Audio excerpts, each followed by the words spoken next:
So that I got a little distracted there. I'm just trying to think of how we can make everything be more comfortable. The truth is that if you go on a site called Weatherspark, one of my favorite sites to look at climate things, it's a great site.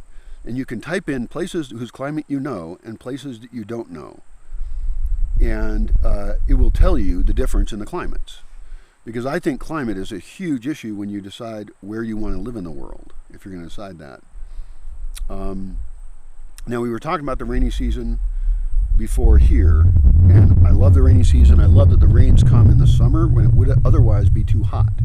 In a lot of places, the rains come or the precipitation comes, maybe it's snow, at the times of the year when you really don't want it to be colder. So I would say that looking at all the spots in the world that you can consider to live, that just running Weatherspark and comparing it with other climates that you know and understand, and seeing that it's too hot and muggy in almost any large metropolitan center in the world, it's just the temperature's bad and the humidity's bad. Why the heck are the biggest population centers in the world in such hot spots? I don't know. Maybe they didn't have warm clothing at night or something. Maybe they had not invented that. Here, ideally, I would be raising rabbits, and we'd be making rabbit, covers for your bed. That'd be cool, and more rabbit clothing for sale that you can only get here. And we just make simple hats, for example, with 3 sides. And in other words, be equipped for the seasons. I think that's the main thing about what time of year in the rainy season is being equipped for it. I don't have a rain jacket currently because I lost it about 5 years ago. I need to get a rain jacket real bad, and actually I should look for a sponsor if they want to sponsor one. And also, I think a lot about the guys I know around here. It's mostly guys, but people around here, and how there's some basic equipment that they don't have that they should have. Like everybody should have better rain gear. Everybody should have a semi-waterproof day pack that's a good day pack. And it sounds petty. It sounds simple, but the day packs I see for sale over in Pottsboro are shitty. I want high quality stuff for the people I know. And that includes also lights. That's an important thing for all times of the year. And I'm going to mention it because it's the number one most important thing for you in the Bosque if you were to visit, is you must be enlightened. Heavily enlightened. Go overboard. Have a rechargeable headlamp. Have an extra light that you can set on a table or use as a flashlight maybe. Have solar panels to charge those things, and then I'll try and improve spaces to have spots for those kind of things. It'd be nice to have more spots that were for charging. And of course I have solar panels here, so I should have USB things to charge with. You should have more than one battery for your camera. You should have power blocks so you can keep your cell phone going, because you may want to use it at night.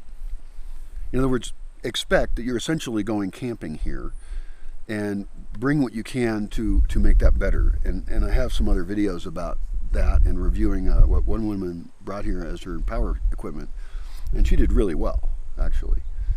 She had little solar panels and all that, but we want to get more sophisticated with that. We want to have the best options for nighttime lighting. I'm big into having like dark sky association type stuff. There's an association, not having everything be lit up.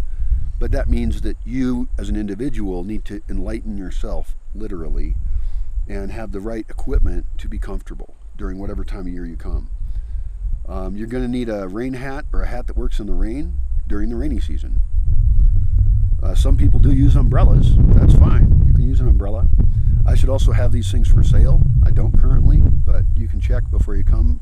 I should just make the investment and buy all the equipment that I think somebody needs to be here, so that if they did show up in flip-flops like an idiot, then I can help them out for either a sponsor or a charge or something.